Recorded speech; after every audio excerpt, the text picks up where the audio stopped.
David, thank you. Ricardo. Thank you so very much. I like your t-shirt. Thank you so much for Thank saying you. yes to this. Where did you get that t-shirt? So this is El León de Ponce, and it's right here. This is the crest of Flagler College where I work. Oh, okay. So I was able to get it in our bookstore. And I tell you what, I absolutely love our logo. So I Yeah. wear it any chance I get. I'm always rocking the logo. I'm very proud of working for Flagler College. Um, Also, my family, you would say our crest is El León. We have El León on our family crest. So Mm, um, I'm just very proud of the logo and everything. So I wear it yeah. every chance I get. Yeah. That's so interesting. That's my middle name, and so I gave it to my both my boys. We're all three of us are Leons. Nice. Nice. That's awesome. That's funny. Our cat's middle name is also Leon. That's great, man. That's awesome.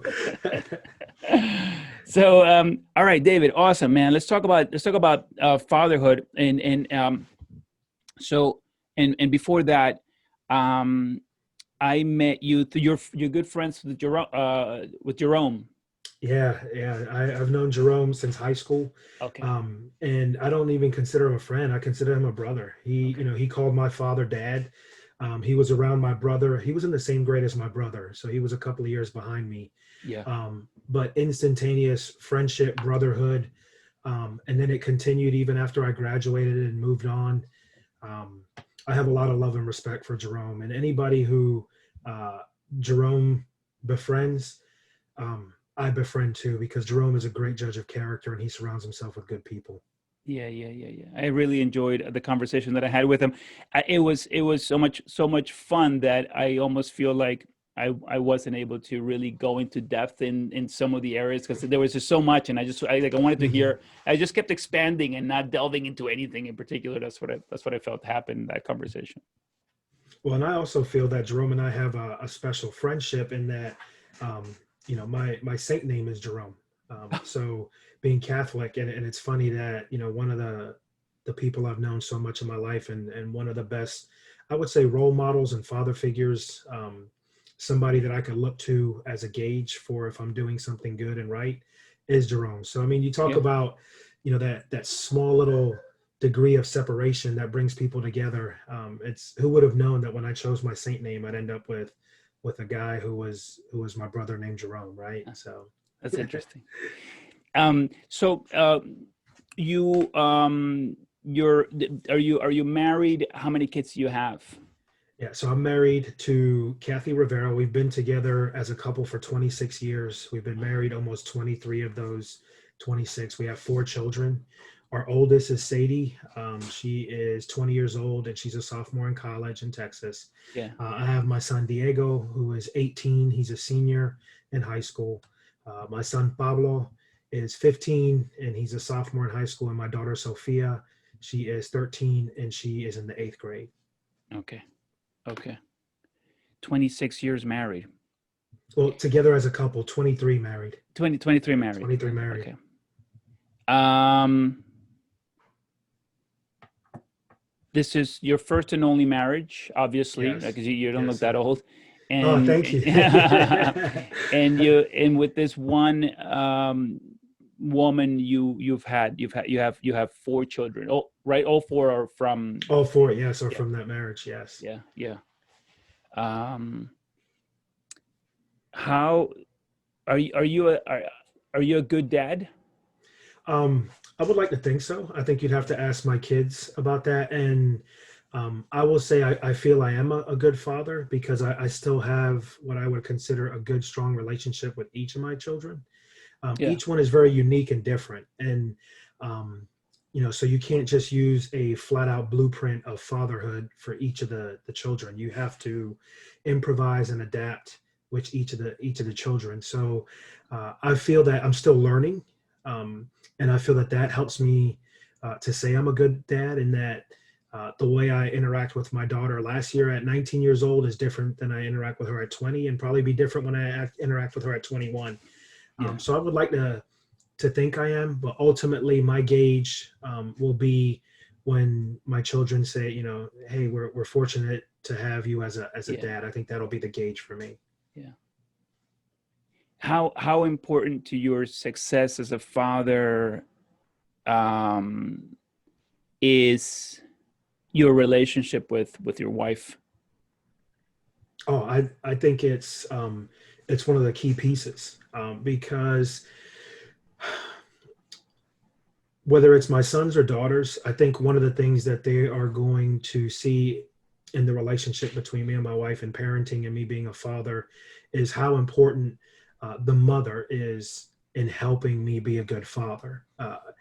And when I say that, celebrating or cheering me on when I do things that are considered good, but we're human, so there's times where we make mistakes, and at the same time calling me out on those mistakes to help me improve, not just as a father, but as a man and as a person.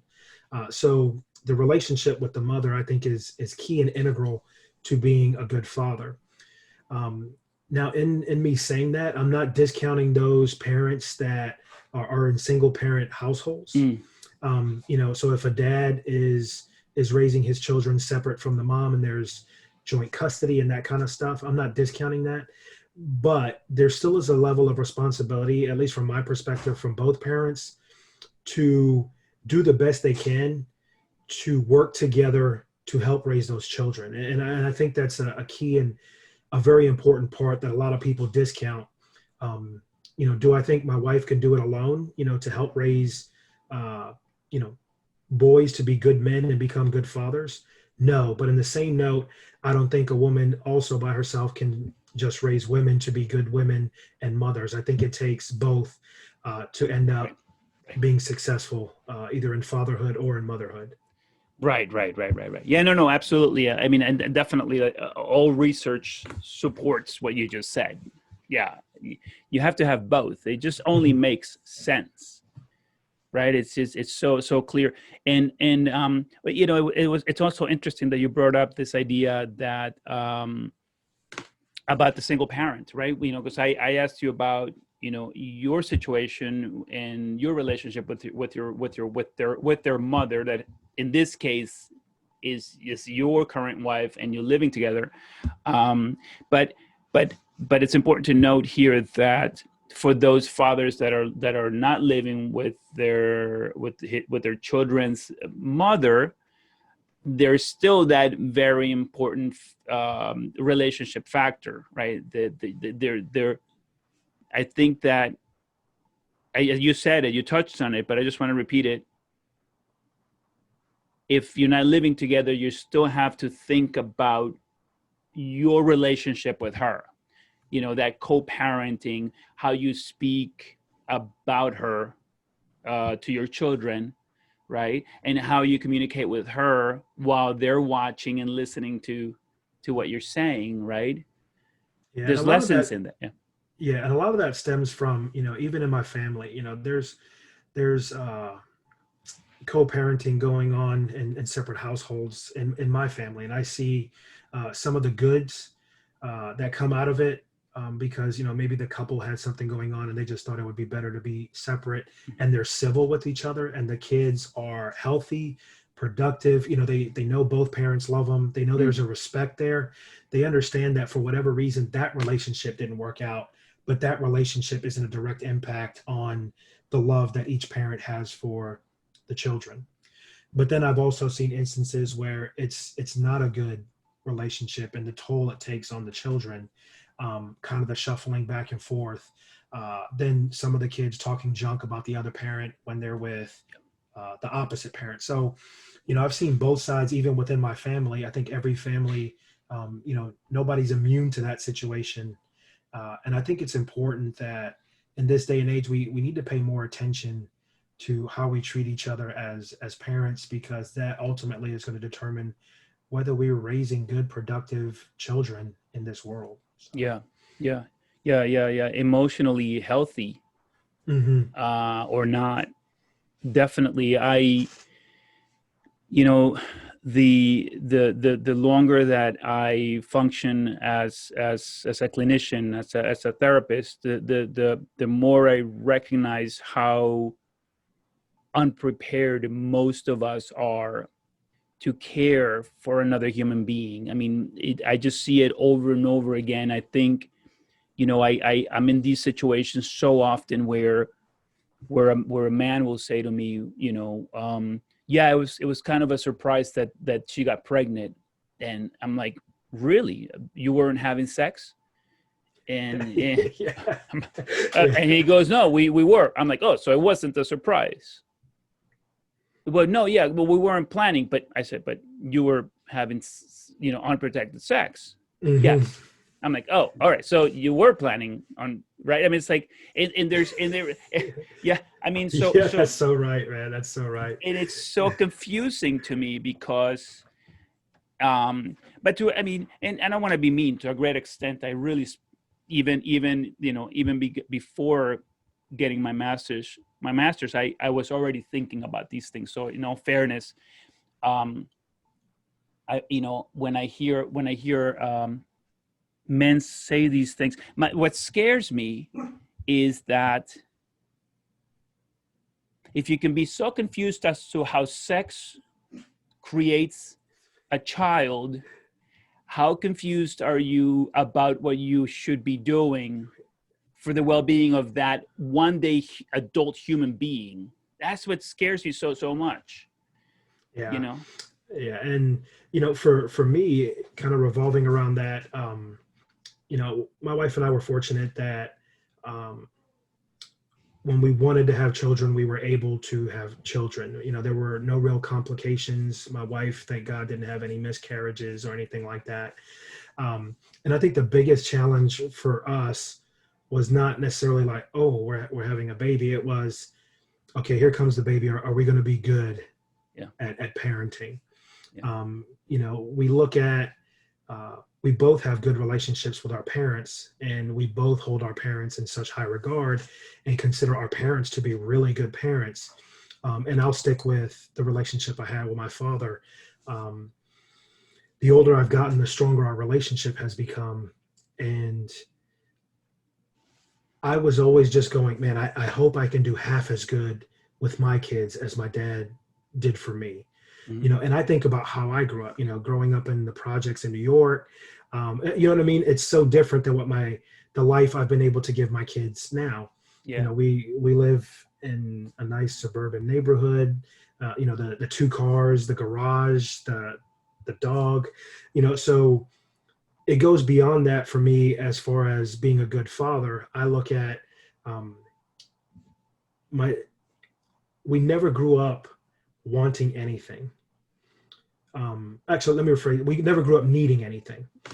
So everything we needed, we had. There were things that people always wanted, but that never dictated our happiness. And I feel a lot of that was because of the way my dad parented and the way the relationship was with my dad. Mm-hmm. Mm-hmm. He wasn't always the most showing of all emotions, but he was not afraid to show emotion at different times. So, I think that was a key part of me going, man, I hope I can be a good dad, because I looked at my dad as like, the ultimate measuring stick of fatherhood. And now, not only is it my dad, I look at my brother. So I look at my brother I look at my brother also, my dad and my brother, as ultimate measuring sticks, as fatherhood. And that's, even now at times I'm going, man, I'm just hoping I do good as a dad. So when they look at me and my kids look at me, they go, good job. You know what I mean? And that's the scariest part for me right now. Even now at 47 with 4 kids, that's still the piece right there. So that's so interesting, and that's so interesting to me. I don't I don't have any of what you're saying. Like, I don't, so I mean, so my situation is so completely different, right? Like, my experience with my father was just, it was so bad that I've, in essence, dedicated my life to trying to understand how that can happen to a man, right? So it's shaped me that way, and but it's so cool. I think it's so cool to hear someone live such a different reality where you are looking at your dad and saying our relationship is, it just keeps getting stronger. I continue to see him and my brother as amazing dads, and like you live in a world that I'm trying to create, right? I'm trying to live in a world that is filled with stories like yours. That's ultimately all I'm doing here. Like, I like to talk about this because I want to have more conversations with people who say just what you said. I mean, that's so cool. um and even like you said, well, maybe my dad wasn't the most of one thing or another, but I mean, that just makes him, human. Hmm. I mean, but you said something, you said a word that is so important. Um, you used the word relationship. And I think that, and this is a new idea for me that I want to start repeating over and over again. And it's about um what I think the most, here's what I think, I don't know about globally, but at least in the US, I think that we look at fatherhood and we say, well, what's my role? and Hmm. and that's how it's sort of like, that's how people, that's the go-to term for describing fatherhood. What's my role? And and and I recently heard somebody, and I forget his name, and this is where it came from.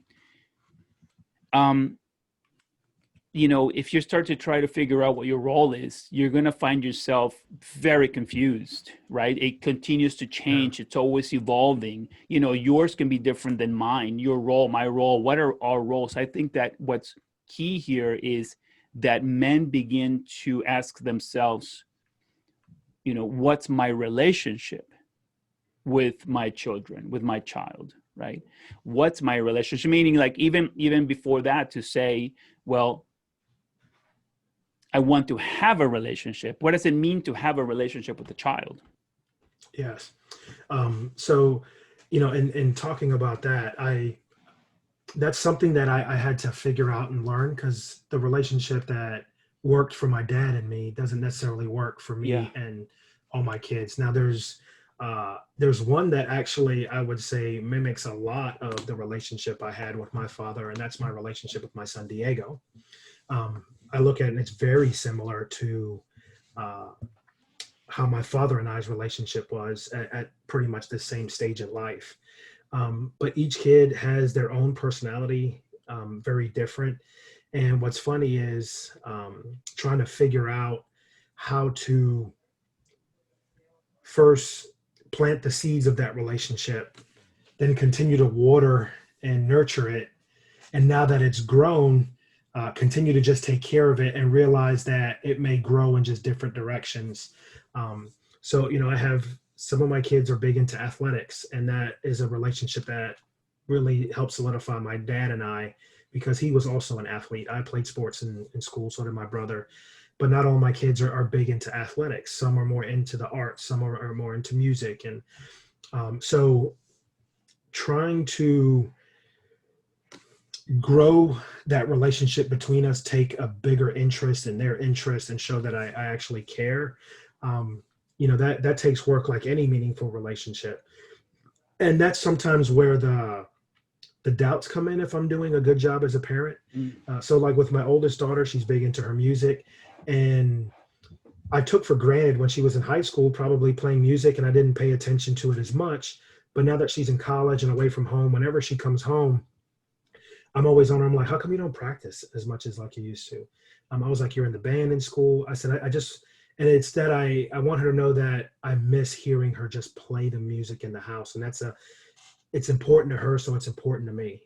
So making Yeah. sure that I let her know, hey, I want to hear your music. I want you to play a piece for me so I can record it on my phone, and that's my ringtone for whenever you call. So just trying to develop that. Where with my boys, it's definitely revolves a lot more around athletics, um, and the fact that they still come to me and trust me as a coach, I think says a lot about our relationship as father and son. So, and then my youngest daughter, um, she's a lot different personality wise than the other three. She's into drawing. She's into video. She does like, she's younger, so she does the TikToks and all that kind of stuff. So showing an interest in that. And during the quarantine, actually making TikToks with her that I posted on my social media accounts, because I want each child to know that even though they're unique and I may not understand everything that they're into, Mm. as their dad, I'm going to make every effort I can to connect to them on every level I possibly can. Yeah. Yeah. No, that's awesome. Right. And that's what makes sense. I mean, you're doing obviously the thing that makes sense, but I think that arriving at something that makes sense and then recognizing it as such sometimes takes effort, takes time. Like, again, I think that for a long time, too many of us were thinking about, what's my role? And for years I try to identify, well, what is our role? How it has evolved. If you look at it that way, if you look at it as a role and you say, well, a generation ago, what did that look like? This generation, we're never going to arrive at anything. We're never going to be able to say, okay, here it is. This is what it looks like, right? And you go to this other thing that people say that reminds me of. It's similar to the role idea. Is this is ridiculous. It's the babies don't come with manuals. Well, they don't, Yeah. for the same reason that there are no roles. For the reason that what you're looking to do is to develop a relationship. So if you wanted to get, if you want to purchase a book to improve your fatherhood skills, what you're looking for after you get the first one, like the baby one, like, to prepare you after that, the next one is a book on relationships. That's what you're looking for, right? For years, people have said, Ricardo, how are you such a good dad, even though you didn't have one? And I tell you, it wasn't until literally just now, as you were speaking, that, it clicked, because there was never a role. The reason I have a good relationship with my wife and a good relationship with my kids is because, or I'm a good father or husband, is because I've always just only looked at the relationship. Who do I want to like I want to hang out with these guys, right? I have two boys, 13 and 14. I want to hang out with them. I want them to want to hang out with me. Yeah, that's the hard part, right? Getting them to want to still hang out with you at that stage in life. And that's something that right now I'm dealing with as a father, I guess. So when my boys have time, they do want to hang out with me sometimes, which I think is pretty cool. But now they both also have girlfriends now, right? So there's a whole new dynamic. And I remember what it was like to be 18 and 15, and you want to hang out with your girlfriend, or you want to hang out with your friends after ball practice. On the weekends, you want to enjoy just sometimes sitting around not doing anything because you've had a long week of school and practice. I get that. In those times that they actually engage in conversation with me, so that tells me that they're still interested in talking to me and engaging me as their father. So to me, that goes a long way. Every now and then I get a call from my daughter, and she's away at college, and it's not, hey, can I have a few bucks? It's, hey, just calling to say I love you, miss you, how's everything going? So the fact that we can have those kinds of conversations and interactions makes me feel much better about what I'm doing as a dad, to try and maintain and foster that relationship. But I think that's still the toughest part, in that trying to, or hoping that your children still want to have a relationship with you as you get older. And also then coming to grips and realizing that, hey, the relationship's not going to be the same. I know there's going to be longer periods of time where the kids may be off doing other things and involved in other activities. I understand that. So I think that helps me that I get it. But some people have a hard time with that because they want to hold on to the kids, and that kind of relationship that they're in at that moment in time, without realizing that sometimes it changes. So I know that, hey, next year my son is going to be in college. So the relationship is going to evolve and change again. Now, the only thing that I think might be pretty cool is he's actually going to be going to school at Flagler College. So right now he's looking at going to the school I teach. So hopefully he'll swing by the office. We'll be able to get lunch. You know what I mean? And still do those things where Yeah. I don't have that opportunity to do that with my daughter who's in Texas right now. Yeah. Yeah, no, it's interesting. I think that I wonder if too many people, I wonder if too many of us cannot see beyond the baby, right? And because on the like, yeah, I, they're cute, and their babies are cute, but considering the average lifespan of a human being, the baby, the amount of that a baby that a human being is a baby is tiny. Mm-hmm. So for humanity to primarily think of having human beings as, because we use it in language. We're having a baby. But yeah, It's like yeah, for a little bit, yeah, but you're actually having a human being for like, I don't know, 40, 50 years. yeah, yeah. Whereas it's a baby for like 3 to 6, maybe 10, Yeah. right? And it's funny because that's a conversation that me and my wife have all the time. She goes, "Well, they'll always be my baby. They'll always be my baby." You know, there's a lot. My mom even uses that terminology with me. And I remember at one time with my mom, you know, she kept saying her babies. So people thought she still had younger kids, Yeah. not realizing that, you know, her babies at the time were in their 20s. Yeah. So she got an invitation to a kid's birthday Oh, party for her babies. You know, and my mom, fortunately, you know, she's got the good genes, looks a lot younger than what she is. So they thought she could have had, you know, 3 and 6 year old kids. And she goes, "Oh no, you know, one of my babies is 25 and the other one's 23, you know." So, but you know, that's the thing. But I know I agree. And I think that's something that, uh, for whatever reason, my generation of parenthood, the helicopter parenting, became really, really a big thing. I see a lot of parents, you know, including fathers, that are just so involved in their kids' lives that sometimes they don't allow them to make the mistake to learn. And that's where I hope my kids appreciate. You know, my dad at times said, "You know what? He's just going to have to learn on his own. There's nothing we're going to be able to do."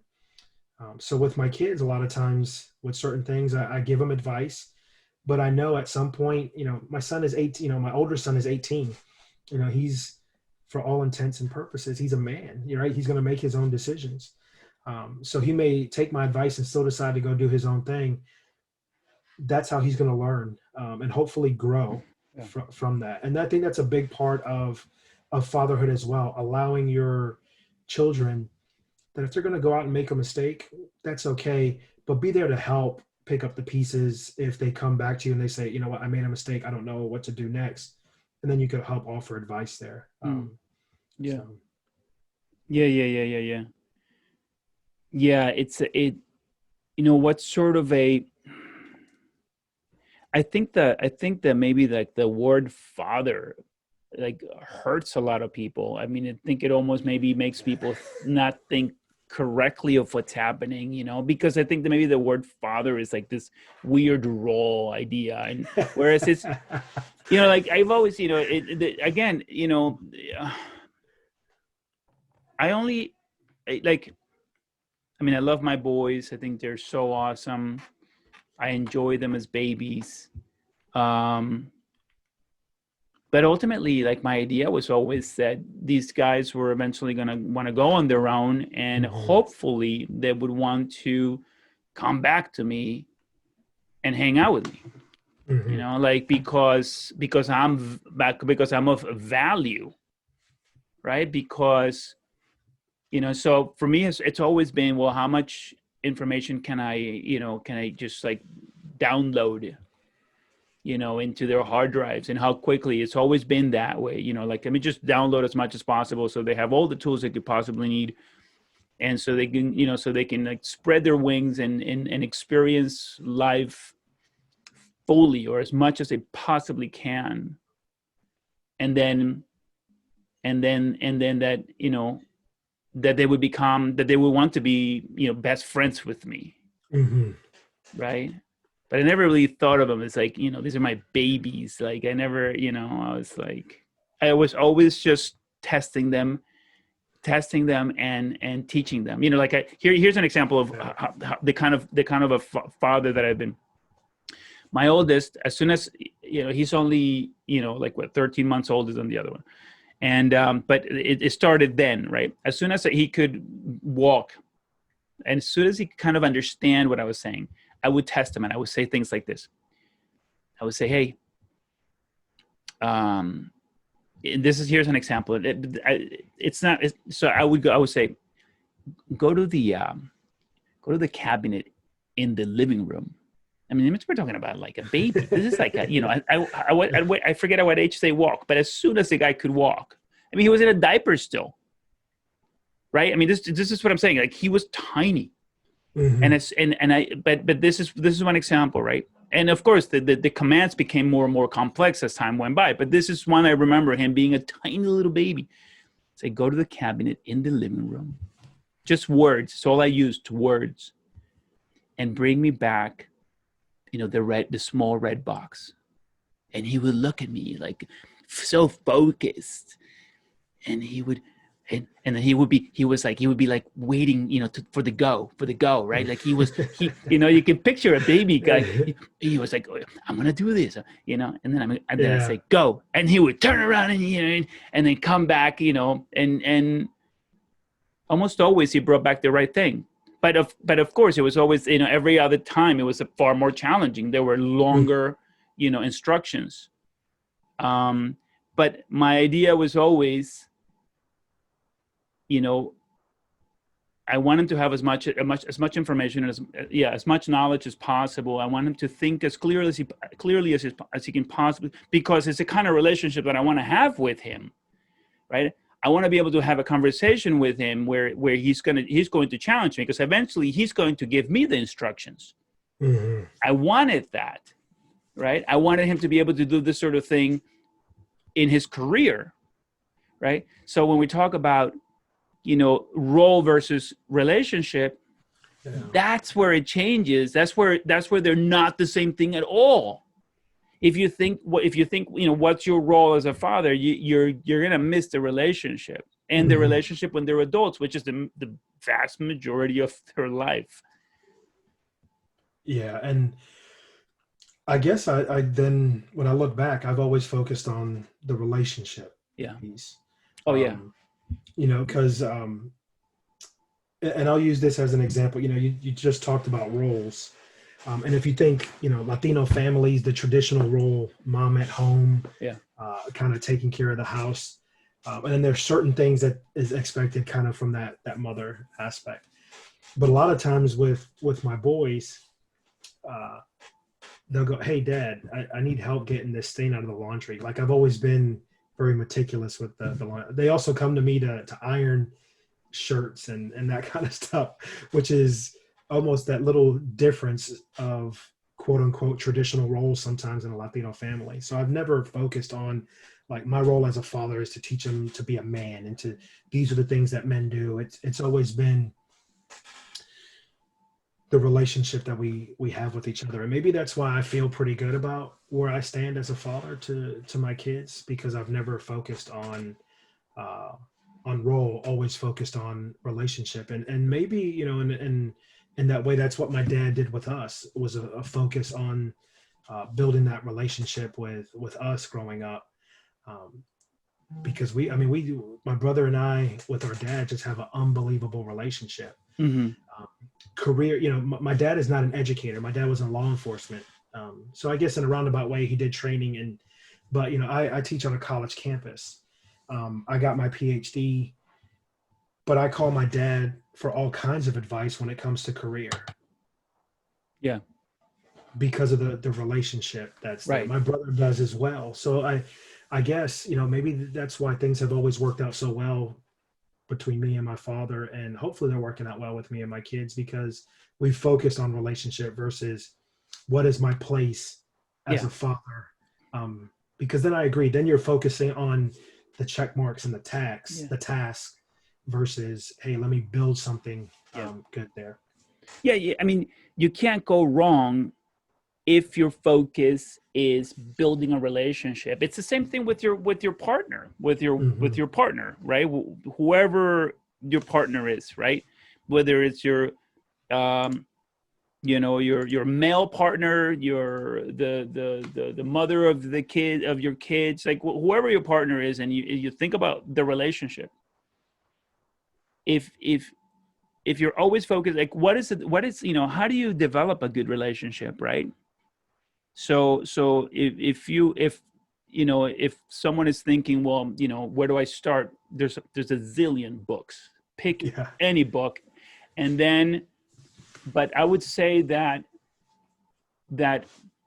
maybe even relationship is different to everybody, right? Like, as I think, like, here's my idea of a relationship. Identify the other person's strengths and help them lead with those, right? So I have two boys, they're different. Like you just said, they're all different.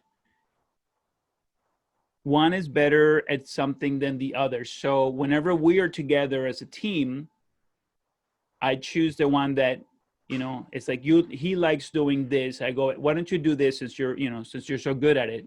Never saying because you're terrible at it, because then I Yeah. ruin that relationship. That doesn't make Yeah, that's sense, right. But he's gonna feel good because I acknowledge that he excels in that thing, right? And when it comes for the other one, I'll say the same thing. Hey, by the way, you take care of that because you're so good at it. So it's about identifying in a relationship, right? So for me, relationships are helping the other person be the best person they could possibly be. And as Hmm.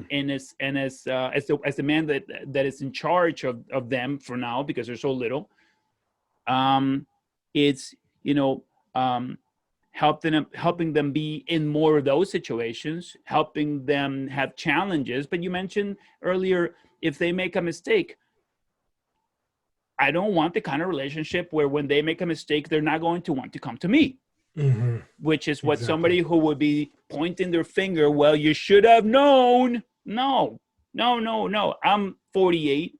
I still make mistakes. Hmm. And I've realized that I was having this conversation with a 17-year-old just yesterday. And I said to him,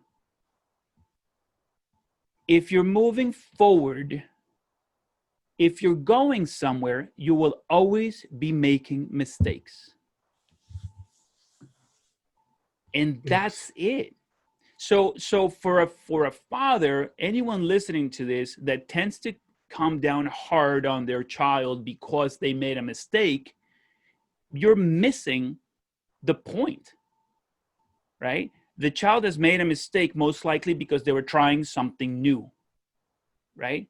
I go through this all the time in my career, but also in my personal life. Something that I like to do is I like to work around the house. I enjoy learning. Hmm. I've taught myself the plumbing and the electrical and all that stuff. The roofing and the framing, all that stuff. I've taught myself because I wanted to know. I wanted to learn how to. And every time that I get into one of these things, I'm always I guess I become enraged because I don't know how to do it, right? I have this problem where where I really want to do it, and then I get so frustrated because I don't know how to. And then I just sit there and I like, but the point is, I was saying to this young man, I always have problems. And then I realized that when you always have problems, what you're really always having are challenges. Hmm. This is your opportunity to expand your horizon, your repertoire, to learn more, to expand. You're going to trip and fall. Somebody was saying, I forget who it was that was saying that, when a baby learns how to walk, he trips a bunch of times, right? But nobody ever says to the baby, all right, all right, all right, too much tripping, no walking for you. No walking. Yeah, they pick them back up, plop them back down, and try and Yeah, get them to walk yeah, again. yeah. Yeah, that's exactly right. Right. That is So exactly. yeah, so we don't discourage a baby from continuing to trip until he learns how to walk. Why do we discourage a 5-year-old or a 10-year-old or a 15-year-old from making a mistake, right? And to the extent that they no longer want to come to us for help because they're like, you know what, dad's going to be a dick about it. Yeah, that's exactly right. Well, I think a lot of it too has to do with the projection on whether you're a good or a bad parent on the level of success that your kid has the first time of doing something, right? That the parent weighs it on them. Yeah. You know, I coached both my boys. I actually coached my daughters as well in different sports. And when I coached baseball, a lot of times at the baseball fields and a lot of parents going crazy and going nuts. I never did because at the end of the day, their level of success playing that sport is no reflection on me as a father and whether I'm a good or a bad father. It's also no reflection on me, at least this is the way I looked at it. It's no reflection on me whether I was a good ball player or not. I've had my time, so I didn't worry about it. And for me, the most important things that when my kids started playing for other coaches were not that coaches came to me and said, man, that's the best hitter I've seen, or that's the best fielder I've seen. But when they said, it's the best teammate, has the best attitude, Yeah. gives the most effort. To me, I take pride in those because I feel as a parent, I've helped instill those roots in the child to do those things. But I think that's why a lot of parents get upset when kids don't do well, because then they get worried that if my child doesn't do well, what does it say about me as a parent? But at a certain point, you know, the parent has no control over the success or failure of the child. And even when the child is younger, you know, some kids are just good at math and some kids aren't. A parent can help all they want, and they're not going to be able to make the kid successful at math or not, no matter how good of a teacher they are, no matter how many different times they sit down and try to tutor. And that's really no reflection on whether you're a good or a bad parent or not. It's just the way the child absorbs numbers. Now, what is going to be a reflection is if the child's going to keep trying or they're going to give up. Because then I think that is a direct reflection of you as a parent, whether they're going to keep trying on something they're not good at, or they're just going to hang it up. I have noticed, and this is a very important point that you bring up, that there is this ownership. What is it? This idea of ownership. It's an idea of ownership. He's my child, and what he does, you know, it's a reflection on who I am, right? So now you've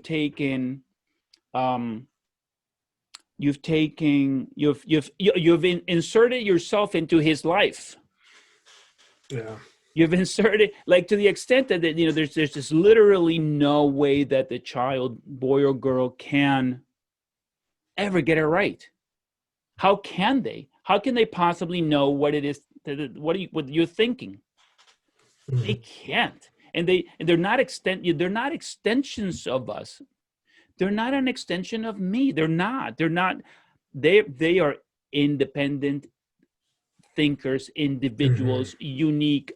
All we are, and I think that this is gonna help a lot of people that may already be destroying their relationships with their kids. They're not yours. You don't own them. And this is a thing from the past. This is something that's remained. Like this idea that I own my kids. You're gonna do it because I own you, or it's usually you're gonna do it because I tell you to. Tell you to. Yeah. You don't own your children. You don't own them. It's a terrible mistake that you're making if you think that they should do it because you own them. You don't own them. We don't. No, nowhere ever in the history of humanity have we ever said, well, because you brought them into this world, now you own them. That's never been, but I don't think it's ever been voiced.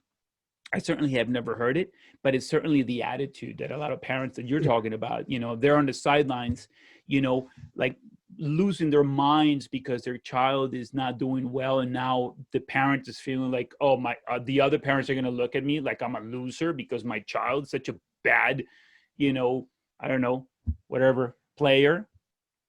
It's horrendous. It's like, you know, it is crazy. It is crazy how it's gotten.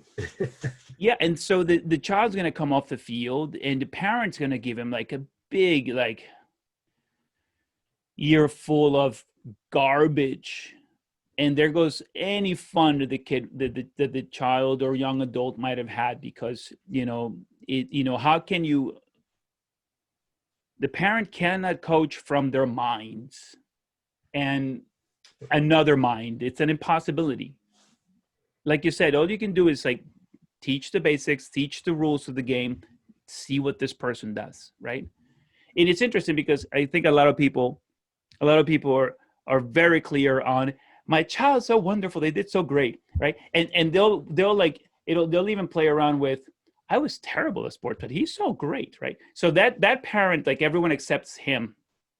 But the other parent, which was, I was a great ball player, what's wrong with this kid, right? What's wrong with, he gets off from his mother, and it's like, oh dude, you're killing the entire family, man, right now. And you look like an ass while you're doing it.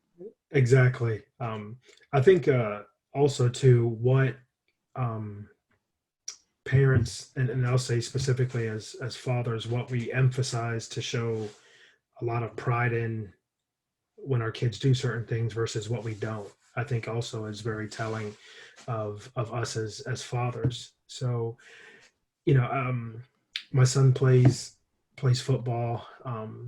He had a really good season. A lot of people got to know who he was, and St. Augustine is not the biggest place in the world, right? So people would see me and they'd be like, "Hey, aren't you that player's dad?" And I'm like, "Yeah, I'm his dad." And they're like, "You must be proud." And I said, "I am proud, but not just because he's a good football player, right?" So, Yeah. that's, I'm glad he's playing well, but that's not the definition of where the pride comes from. Yeah.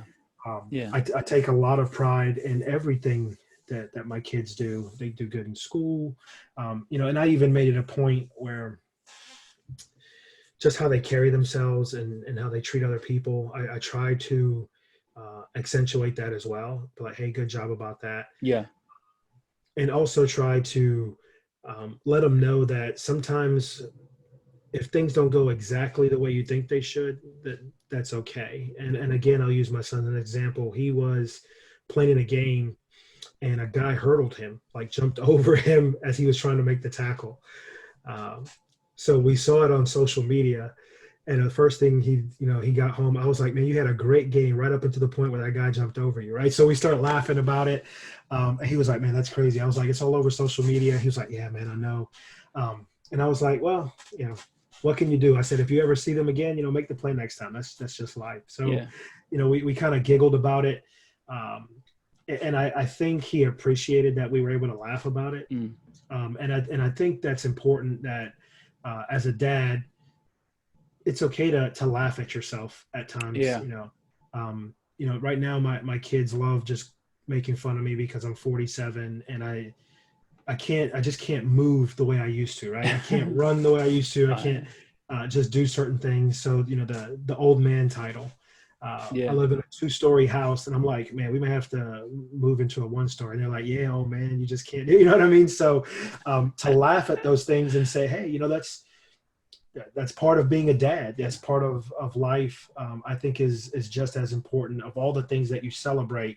Also, acknowledging that you have shortcomings, that you are human, and that you do make mistakes. To let them know that, because sometimes kids hold their parents up on this pedestal as if they're, Always. right. They can make no mistakes, and how we handle making a mistake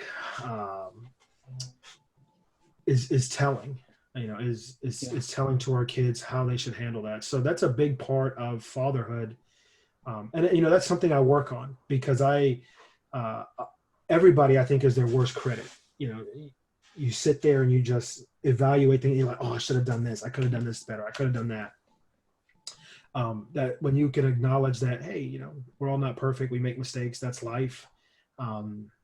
It helps them in their growth and development. Yeah. And that goes back to the relationship piece versus the role piece, Yeah. which is such an important part, I think, of being a good dad. Yeah. Yeah. I narrating your actions, your mistakes, like like narrow me, like speaking, saying, you know, and like just, you know, while you're walking from from the house to the car or whatever, you know, just take that opportunity to say, by the way, you know what, this is important, man. You know, I was working on this one thing and I messed up. You know, you know what, that's something that I teach, that I'm always very, like, I always do quite well, even a silly thing. So, all right, so here's how ridiculous. This is such a, I was so annoyed with myself. So I put up a wall. For whatever reason, I ended up buying the green sheetrock instead of the white sheetrock. Silly me. I wasn't thinking. Even like, it's not something, I'm not, you know, I'm not a professional. I'm not a builder or anything.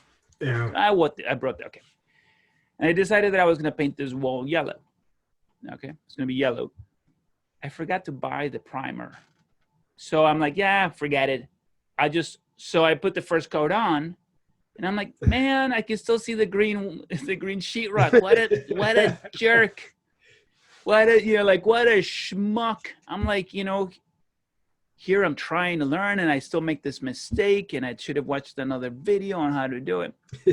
First thing I thought, man, I never want my kids. So first of all, I'm like, I'm going to have to tell my boys the bonehead mistake I just made. I have to tell them I did it. One, because I want them to never feel how I just felt about this ridiculous, and it's a nothing mistake. Mm-hmm. But I do that with everything.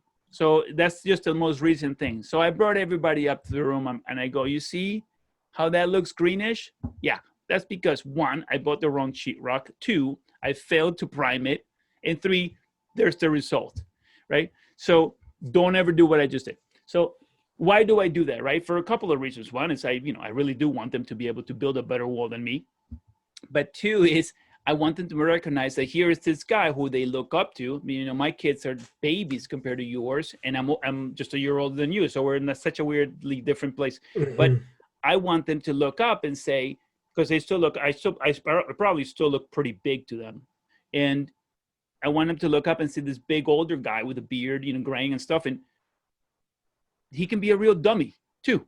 You know, like I want him to see the humanity in me, the you know, my inability to get it all right all the time.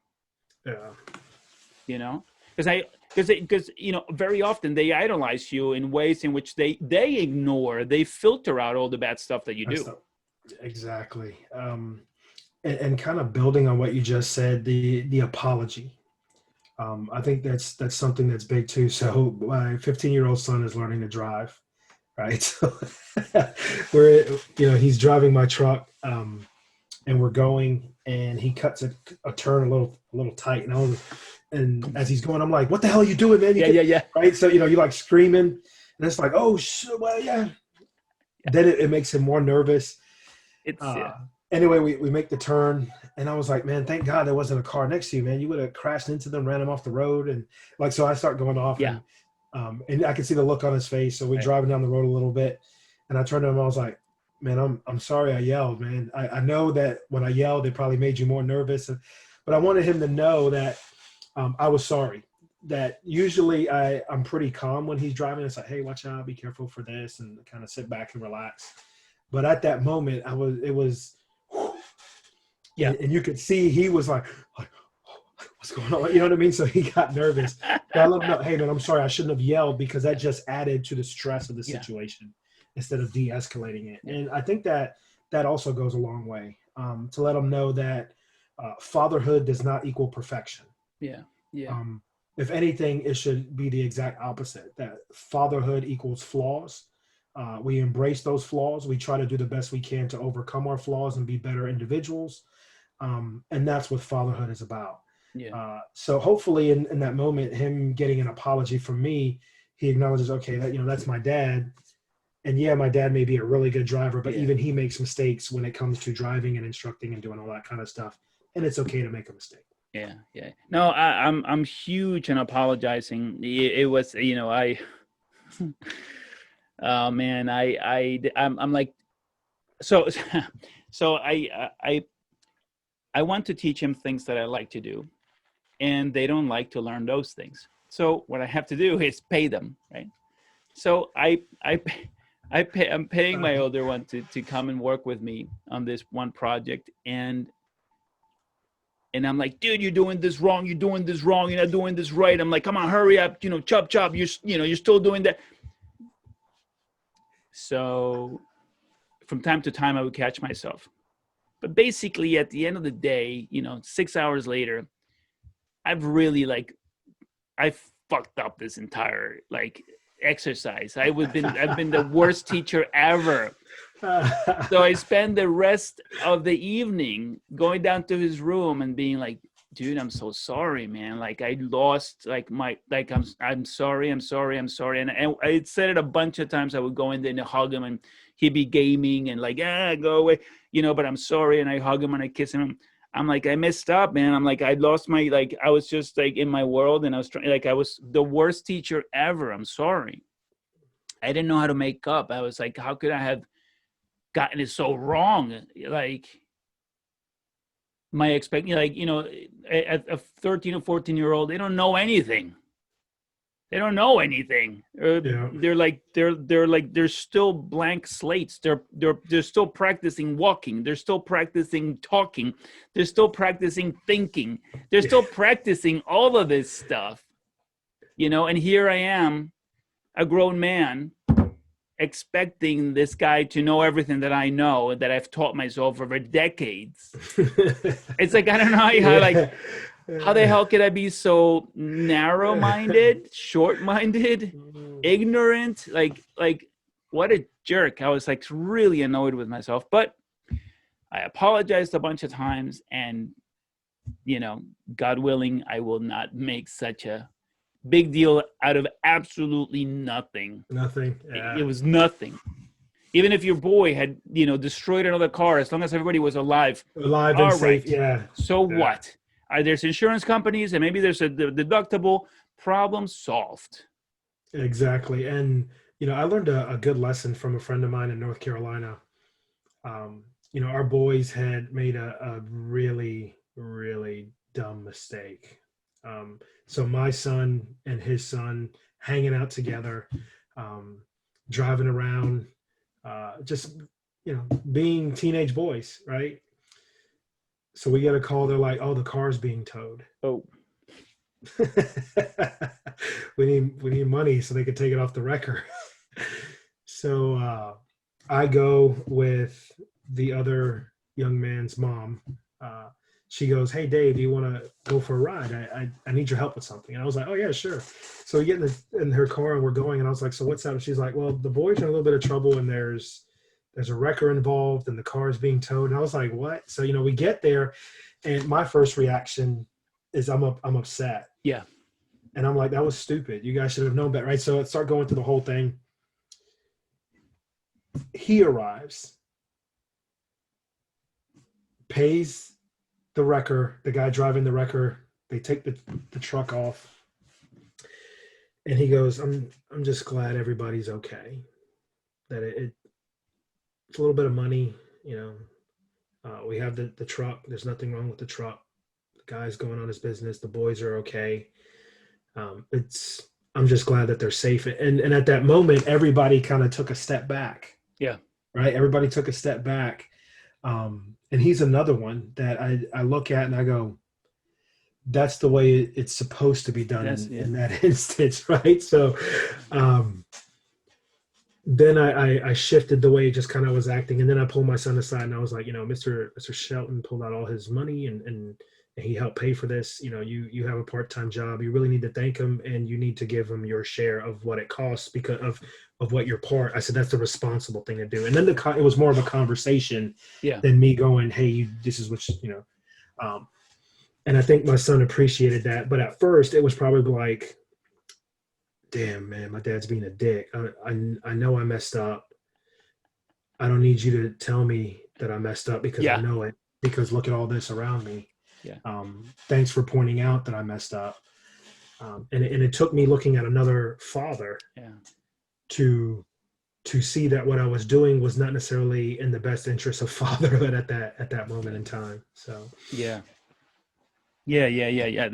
Our at that moment, I don't understand how this is like a go-to reaction of ours. At that moment, it's almost like if we scream hard enough, this is never going to happen again. And that's not how And it usually it's the works. opposite, right? Sometimes the more you scream, the more likely that's going to happen again. Yeah. Because then they're not listening. No.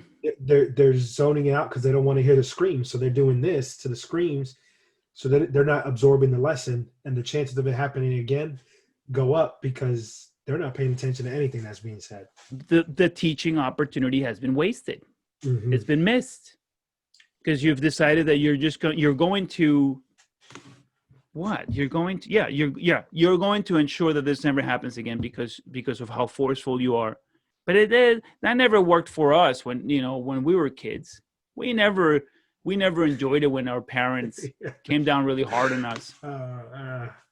It never, and this is what's truly like insanely, like this is a little bit of insanity, right? Like a little bit of like where did we ever get the idea that this was a good idea? How did we forget what it was like to be a kid? It's incredible. It was strange amnesia, right? I mentioned the other day perspective-based parenting. If you hated it when your parents came down on you like that, yelling at you and like just threatening you, and if you hated it, why do you think that when you do it as a parent, it's going to work? Exactly, right? So here's a crazy example I have, almost of the opposite. And this is a car example. So I remember when, I first started learning how to drive, had my license. And this was the first and only time I've ever been the one responsible for causing an accident. So I called my parents and I was like, hey, there's been an accident and all that. And I thought for sure when my parents got there, they were just going to tear into my ass. My dad didn't say much, kind of assessed the situation and was like, all right, we need to get the car home if we can. And got it home. And as soon as we got home, he put his hand on my shoulder and he goes, don't worry about it. It's a car. Car's messed up. Probably going to have to get rid of it. If you had gotten messed up, we can't replace you. Yeah. So don't worry about it. Yeah. And that was such a defining moment. And I did the exact opposite of that, dealing, right? And nothing happened to my truck or anything, right? Nothing happened. And I'm like, what the hell are you doing? Right? So, that's why I think I hold my dad up to such a high standard, and always wonder, am I doing all the right things there from a fatherhood standpoint? But yeah, you're right. Because my dad could have lost his stuff. I mean, I just crashed the front end of the car, and it was like, don't worry about it. We have another car. Yeah. We'll figure this out. It'll all be okay. And that should have been the lesson, at that moment. After, I should have waited till afterwards to then say something versus in the middle going, watch out. Oh, don't do it. What are you doing? And potentially I could have made the situation worse. Right. Yeah. Yeah. I was having a conversation the other day with a father of a child. I don't know if you saw that conversation with special needs. And I don't know, man. I think about this often. I think,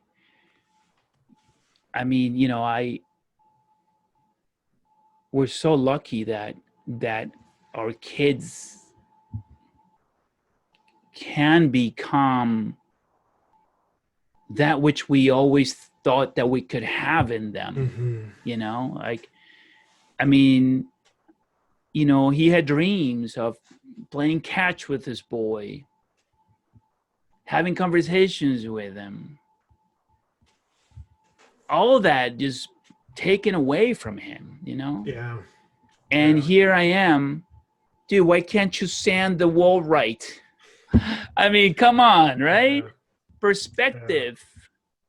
Yeah. It's like, I think too many of us get too caught up on, I don't know what it is, man. Just like ridiculous stuff. Horrendously bad ideas is what we get caught up in. Mm-hmm. When we decide we're going to make a man out of this boy. No. Hold up. Let him be a child. Enjoy him or her. You know, let them be children, let them be silly. They got the floor wet. It's all right. Dry the floor. They spilled the milk. It's all right. There's more milk. Nobody, you know, I mean, no one's starving to death because some milk has spilled on the coffee or dining room table. Like, just like count your blessings that your kids are healthy, man. Like, Yeah.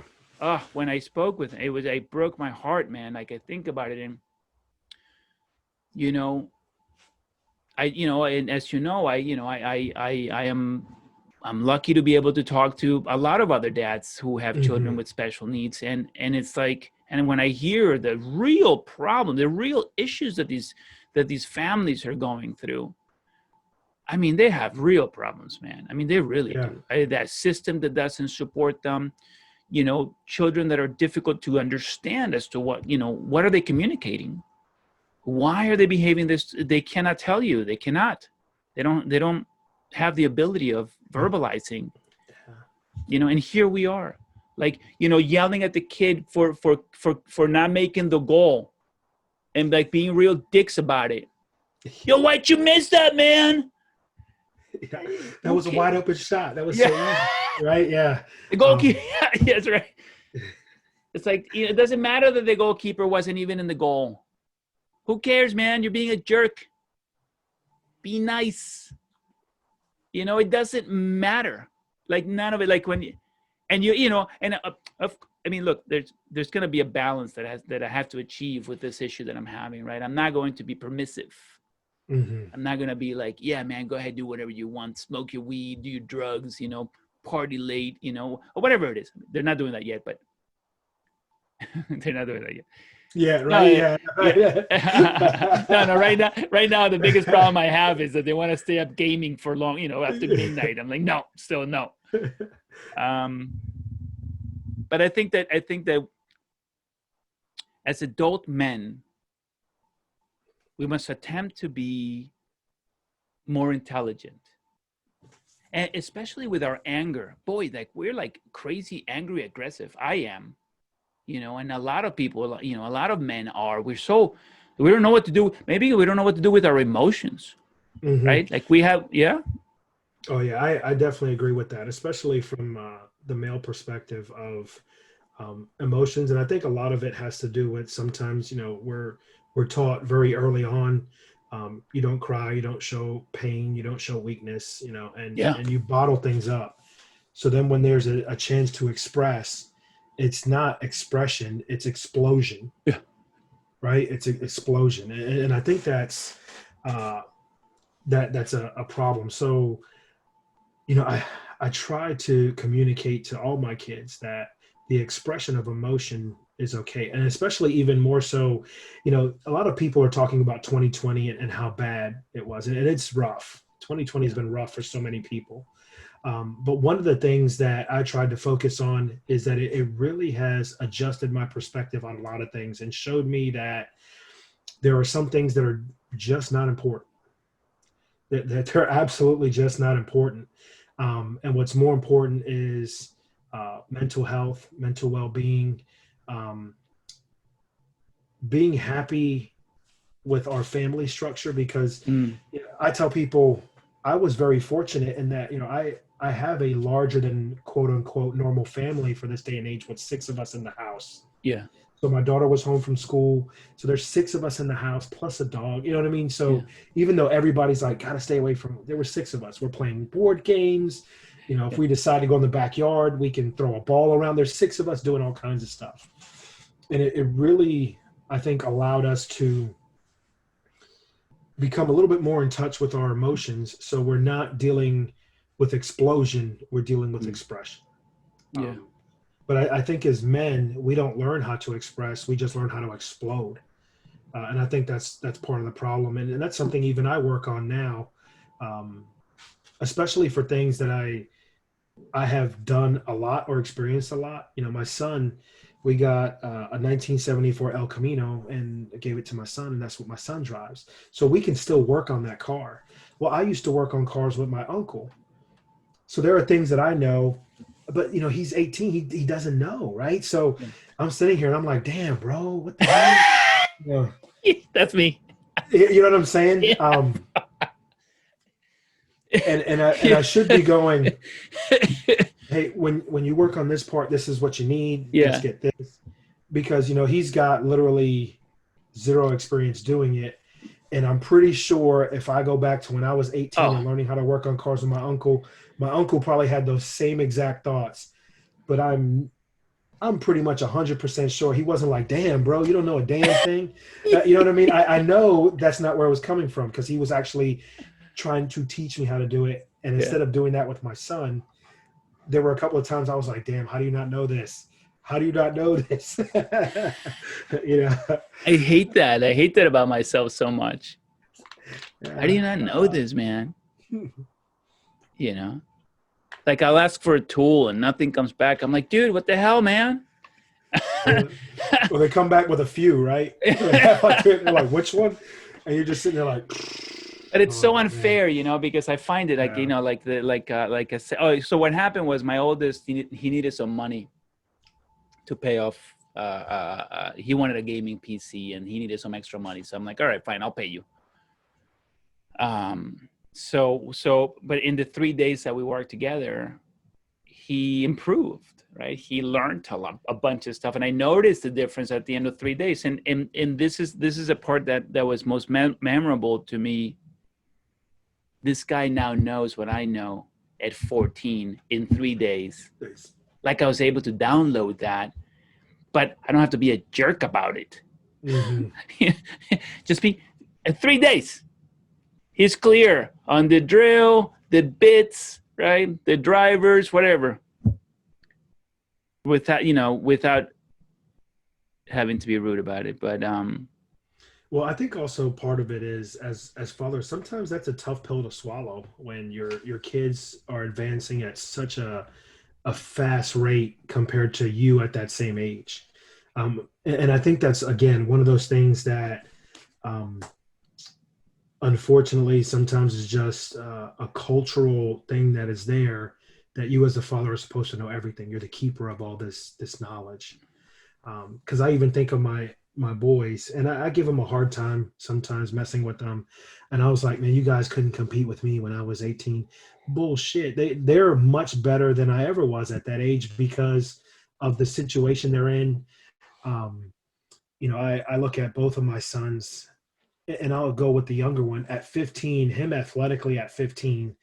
Um, as athletic as I was, I probably couldn't hang with them just because of the pure dedication they have to putting in work at that age compared to me putting in work at yeah, that age. yeah, Also, the equipment and it just yeah, nutrition, everything is just different. They know more at their age when it comes to sports and certain things than I knew at that age. And yeah, sometimes that's a tough pill to swallow and to deal with. Um, from that perspective. But oh yeah, I know both my boys at their ages athletically and what they do and their knowledge of the game. Um, Me at that age, they're far superior there than I was at that same age. yeah, Um, as I say that, my son is like, yeah, right. He's over there in the car. And that sometimes is, I think, as a father and as a man and as a dad and all that stuff, sometimes it's difficult to come to grips with your mortality that way. mm, Um, that they know more than you do yeah, about certain things, yeah, but uh, then at the same time, I have a level of pride that, hey, yeah. Of they're course. good at their craft. They taking something serious. They're dedicated and driven. And Um, it wasn't without you. And this is the part about what you're saying that I'm like, that I keep thinking about. I'm like, yes, because of you.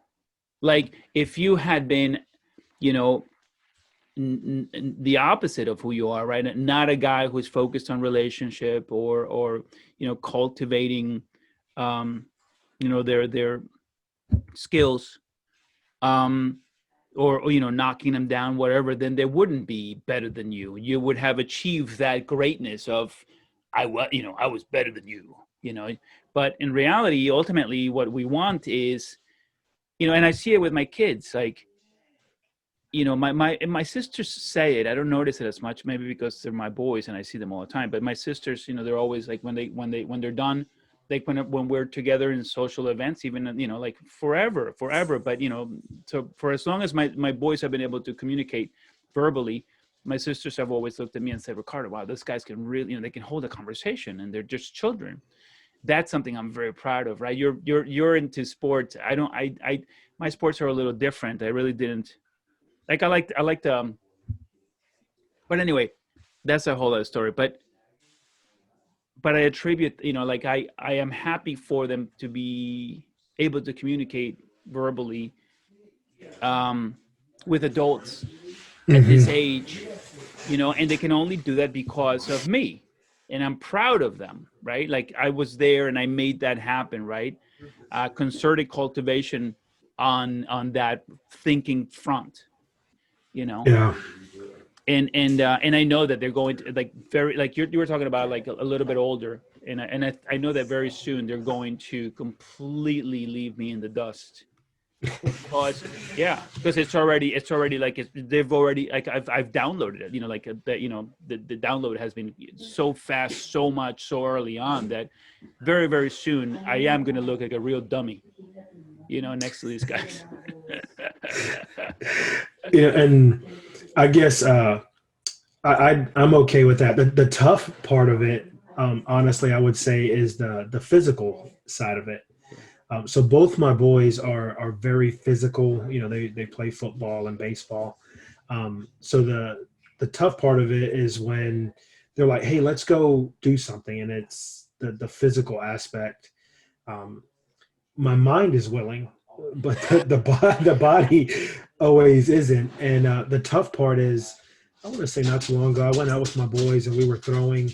And of course, they're like, "Be careful, oh, man, your arm's going to be aching for days later." And I'm It thinking, was. it'll be all right. And it did ache, right? And that's such a humbling Yeah. experience, I think, Yeah. for a father, Yeah. uh, to the point where the young lions are becoming lions. They're not Yeah. young lions; they're becoming lions. Yeah.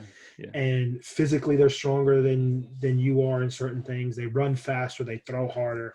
Um, and in your mind, you're like, "Yeah, I can still do those things." And then you go out there, and it's not even close, right? No. So that's a humbling experience uh, as a father. I know my dad went through it with me and my brother. I'm going through it with Yeah. my sons. Um, but then again, at the same time, it's also one of those moments that is also, there's a lot of pride Yeah. in it. That's what it That should be. Totally. Yeah. you know, Yeah. That's funny. I I took him indoor rock climbing the other day, because we're getting ready to I want us to be ready to climb in the spring outdoors. It's a really nice nice, rock up the nice. street, and so like, I don't know, 3 or so months ago, I took him for the first time, and I decided to stay back and watch him do the thing. So they spent, I don't know what, an hour and a half, whatever it was, climbing. And at the end, the youngest one goes to me, "You're not going to be able to do it." And I go, "What? You're crazy. I'm going to show you how it's done." And I was like, when I said that, I was like 100% certain that I could do it. But then I started thinking, man, what if I can't? What if I really don't? Because the last time I went rock climbing was 28 years ago. Wow. Yeah. So I was like, I went, no, but I was like, no, I was 100% determined. There was this, like, no, I was going to manifest my climbing those damn rocks the next time. So we went, and I was able to pull it off. I was able to do it. The mistake I made was I did arms. I hit the gym and I did arms before I went to the rock, and so my forearms were like dead. My hands were like this, like they just didn't work anymore. But I was able. I think I was able to say, to save that one. But I think you're right. I mean, I think, and I'm so much older than my kids that yeah, very, very soon I'll watch you guys. That's what I'm gonna have to say. I won't be able to, I mean, like, so they're 14, so what, 4 years from now, I'm 52, and this guy's, in his prime at 18, it's like, no, I'm done. not even throwing the frisbee. I'm not gonna. I don't know what I'm gonna be. I'm just gonna watch. It's a spectator sport. I'll just be. Yeah. I'll be a spectator from now on, I think. But Yeah, right now, probably the only sport I could take my boys in would probably be golf, maybe. You know what I mean? chess, That's probably right. Yeah, yeah, checkers. exactly. Yeah, because you Yeah, know, just watching them physically going out yeah, and playing, it's like, ooh, yeah, man. I remember when I used to be able to do that, not anymore. So, yeah, but it's a fun thing as a father to watch that. Um, all my kids excel at things and then just kind of move beyond any any place I've ever been. And that's another lesson I think I learned from my father. My father said, the next generation, you should take a lot of pride when that generation surpasses you. yeah, And lately I've been very proud with everything that my children have done, my nieces and nephews, in surpassing our generation in their passions and what they want to do. It's I've been very blessed in yeah, having what I call a VIP seat to their yeah. success. So There's an important question that I try to incorporate into these conversations. Can you share with us, with me, um, how you went about having the sex talk with the boys and with the girls? I mean, obviously, I don't have girls, so I can't. mhm.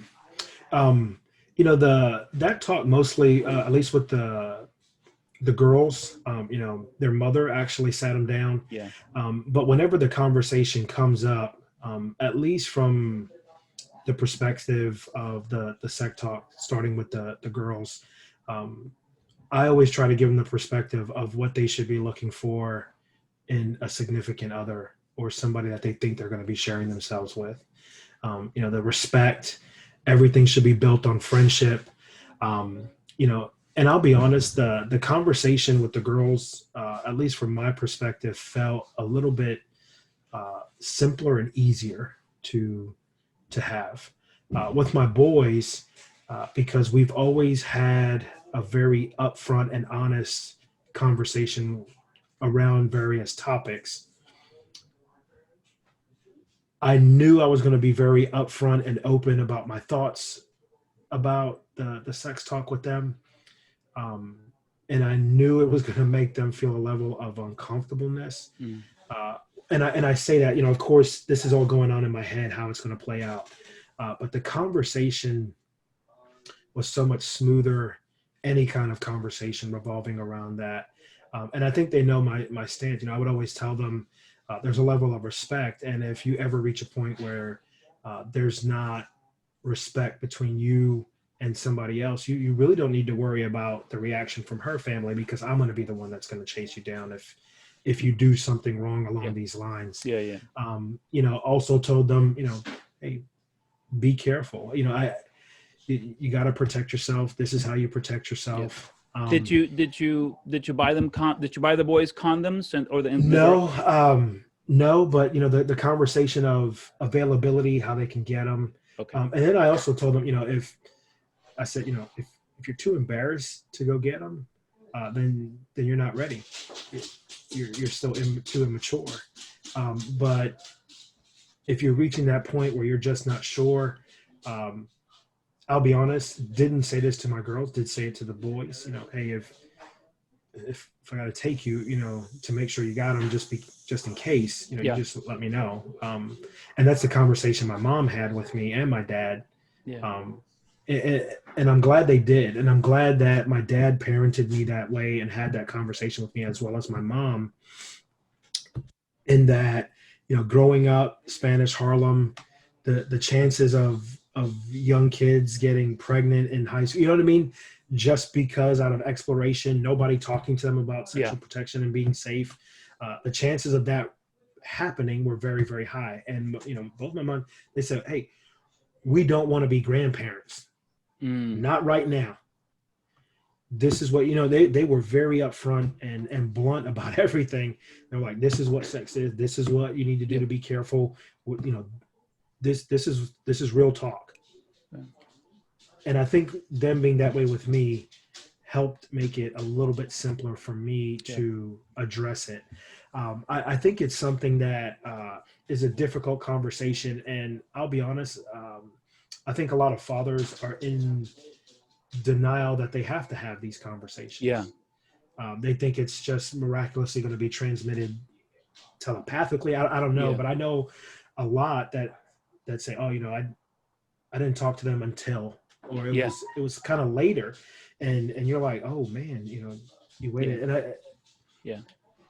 it's something that I think is so important now, not just from a value standpoint, but it's reached a point of being so dangerous, right? Yeah. There's so much danger, and I'll even say, and I hope nobody takes this the wrong way. The result could be that a child could be born, right? Yeah. Now, in my situation, I'll be honest. If something like that happened, my kids know that they have their mother and I to help support them, the baby, the other so if it was my boys that got a girl pregnant, that we would be there for everybody, because now, whether they want to admit it or not, there is a connection Yeah. between the two of them, and it's their responsibility to now help raise that child. If it's my daughters, they know that they're not in this alone. They don't have to hide it. They don't, um, they may not be proud that they got pregnant, but at the end of the day, hey, this happened. We can't do anything about that now. Yeah. What we can do is move forward, and by moving forward, let's help you through this situation. So with that, with the child, to me, that is the potentially the least of the problems from my Mm. family, my situation. I'm Hmm. not speaking for everybody, but from my situation, I would see that as the least of the problems versus, we're talking about STDs that can kill you. Yeah. That to me is a bigger scare with young people going out and having sex, especially my kids, than Mm. the baby component, because I'm in a position where if somebody did get pregnant, there is a child involved, we can help take care of that Yeah. child, as well as help our children still be in a position to succeed in life. Yeah. And not everybody has that. So there's that scary component for other individuals, and I think it's a must-have. I think this is a Yeah. must-have conversation, especially in this day and age. The Yeah. world is crazy enough as it is, Yeah. and this is something that is a must-have conversation. Yeah. Yeah. Yeah. No, I mean, I tell you, too many people are not having that conversation. Too many people are not. Too many adults are embarrassed to say penis or vagina.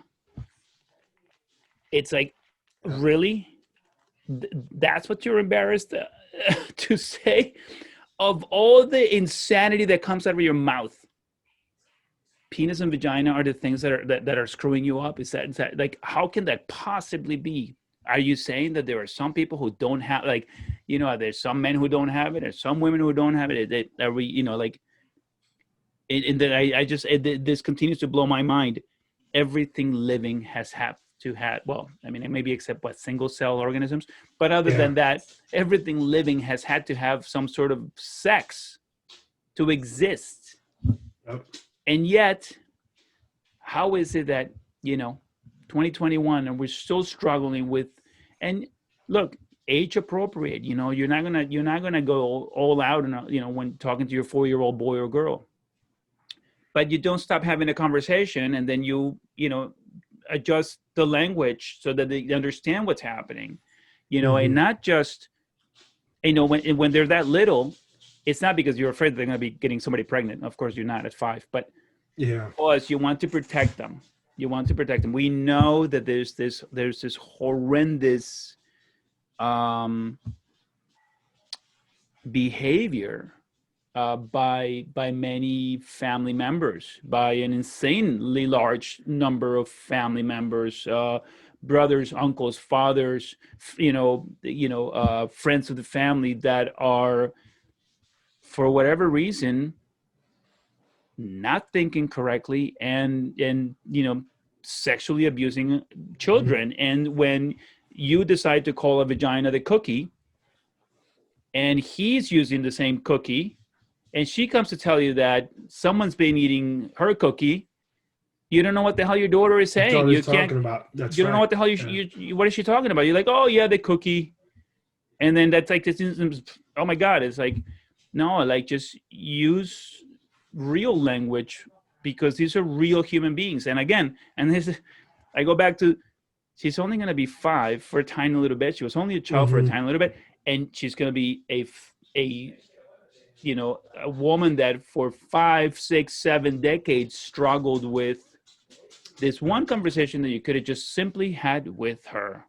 And if you had just gotten over your fear of body parts, of speaking of body parts, you can Yeah. protect your children by having these conversations. And like you said, you're afraid of STDs that are deadly over the pregnancy. And if that, if that's the reason why you want to have these conversations, whatever the reason, you have to have, like, everybody has to have a reason to have these conversations with their kids. Educate them, man. It's like, Yeah. it's there's also there appears to be this collective lie that we tell ourselves that if we don't talk about it, it doesn't happen. It happened.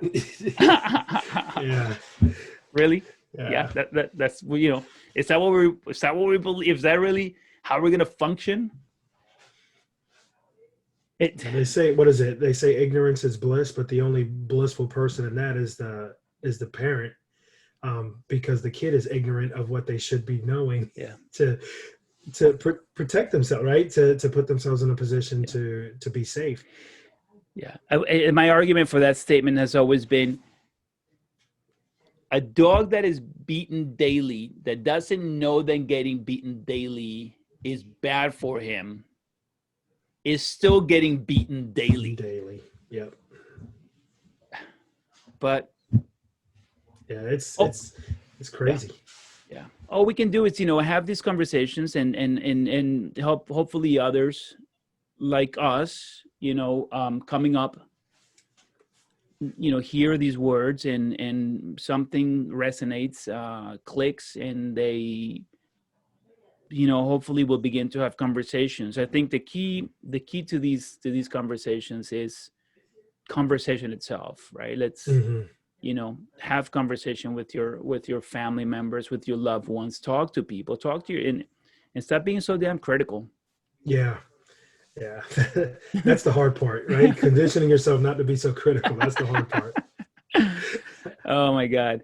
David, I think that's it, man. I've really enjoyed our conversation, man. It's been a lot of fun.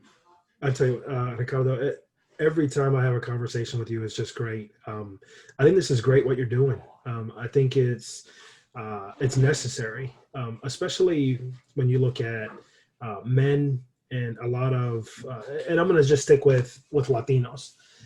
Sometimes the toxicity that exists in the Latino culture when it comes to being a man is tough. You hear a lot of times growing up, act like a man, be a man. Well, the definition that comes into that is sometimes so warped that it just perpetuates the problem over and over and over again.